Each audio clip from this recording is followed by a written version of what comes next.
Panimulang aralin ng mga kasapi ng TMCEA. Ang pag-aaral ay panimulang pagpapakilala sa mga batayang impormasyon tungkol sa unyon. Isa itong maikling kurso na inangkop sa kalagayan ng trabaho sa hospital setting. Hindi nito nilalayo na palitan ang formal labor education na inilulunsad ng unyon at sa halip ay upang magkaroon ng inisyal na pag-unawa ang mga manggagawa sa pag-alam sa mga usaping nakakaapekto at para sa ibayo pang paglahok sa mas komprehensibong pag-aaral. Ito ang mga layunin. Una, maging panimulang gabay sa mga manggagawang kasapi sa pag-unawa sa TMCEA bilang unyon. Ikalawa, ipaalam ang mga karapatan bilang manggagawa at kasapi ng unyon. Ikatlo, malaman ang tungkulin bilang kasapi. Ikaapat, maunawaan ang nilalaman ng mga kasunduan tulad ng CBA at iba pang mga umiiral na batas tungkol sa hanap buhay. At ikalima, maipaalam ang mga programa ng TMCEA at upang mapalahok sa mga aktibidad.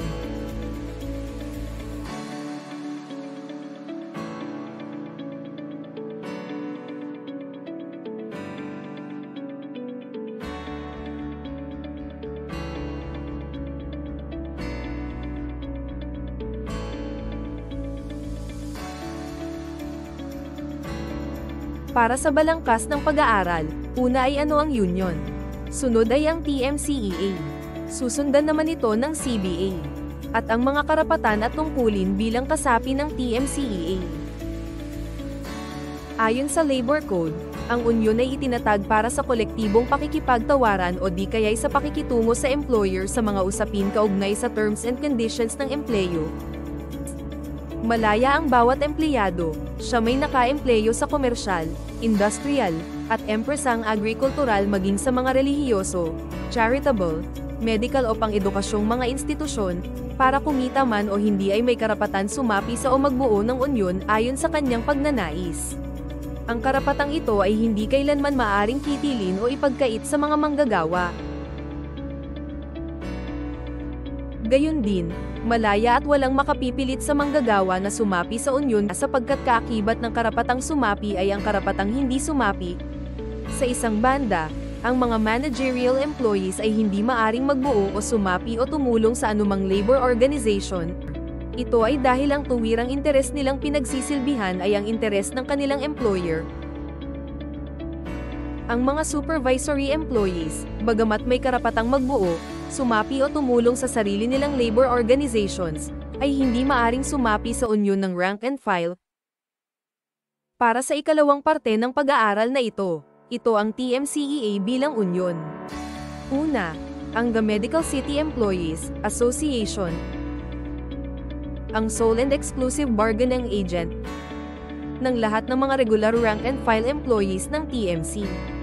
Pangalawa, ang TMCEA ay itinatag noong taong 1976 at patuloy na umiiral bilang kinatawan ng mga manggagawang regular rank and file. Pangatlo, ang TMCEA batay sa isinasaad ng umiiral na collective bargaining agreement ay mananatiling kakatawan sa mga manggagawa ng TMC hanggang sa taong 2025. At panghuli, maaari pang mapalawig ng panibagong 5 taon ang panunungkulan ng TMCEA kung ito ay mapagtitibay ng mayorya ng kasapian sa pamamagitan ng isang General Membership Resolution o kung magkakaroon ng isang certification election sa pag-iral ng Freedom Period at manalo sa CE.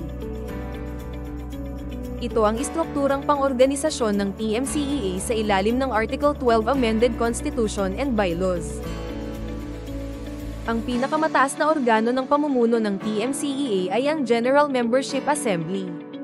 Ang GMA ang nagtitibay ng mga kaisahan o resolusyon at maaari ring magpanukala ng mga patakaran alinsunod sa kalagayan ng mga manggagawa at ng unyon. Ang GMA ay natitipon 2 beses sa isang taon. Maaring ipatawag ang isang special o emergency GMA kung may pangangailangang magtipon upang magpasya sa isang kagyat at mahalagang usapin ng unyon.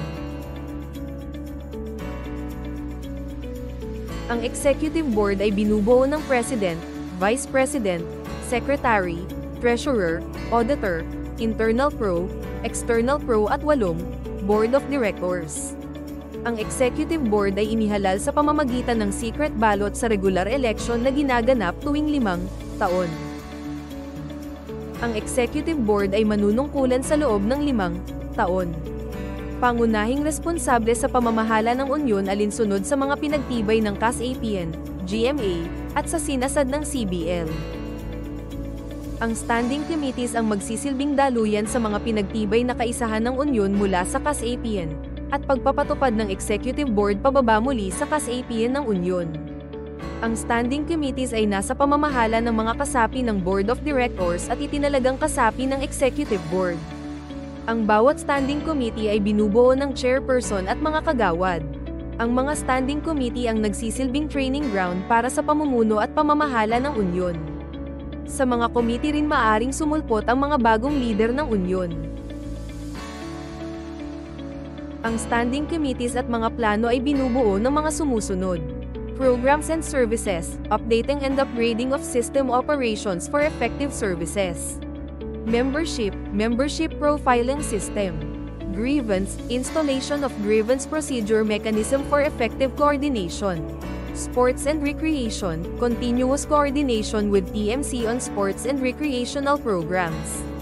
Education research, massive education for members and research works.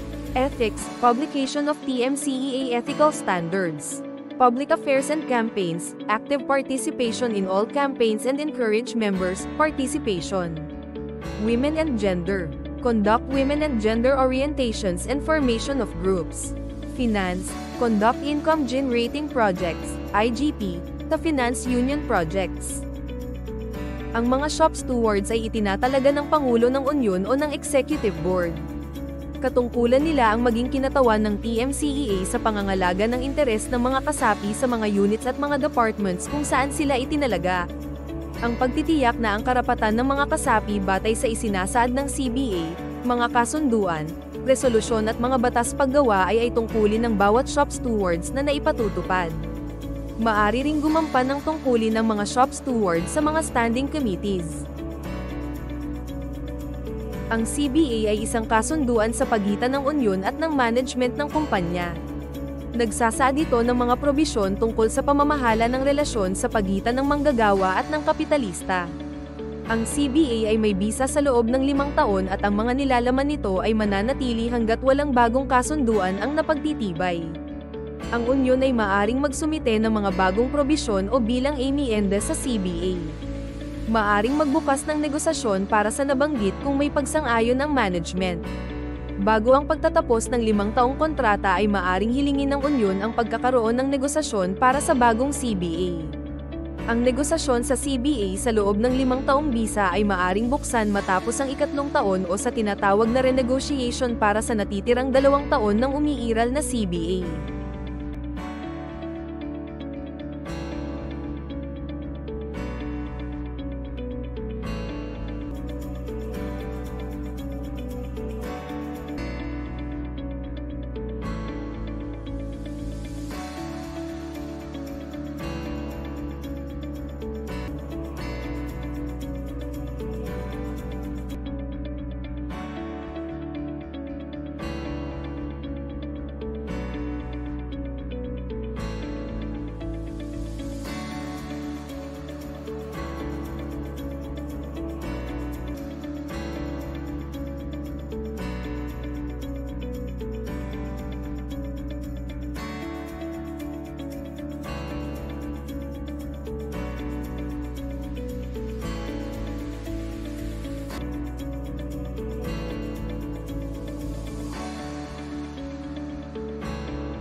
Ito mga karapatan at tungkulin ng mga kasapi ng TMCEA.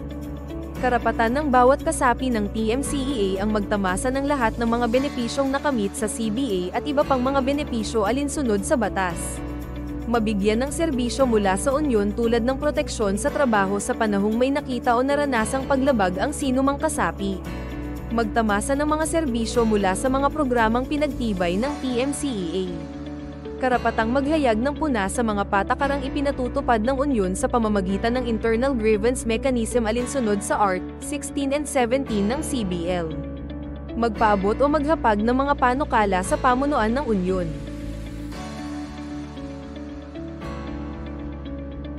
Tungkulin ng mga kasapi ang pangalagaan ng integridad ng unyon. Regular na dumalo sa mga regular o espesyal na pagpupulong ng CAS-APN o GMA. Magbayad ng buwanang kontribusyon at mga espesyal na pagsusuri na naaprubahan.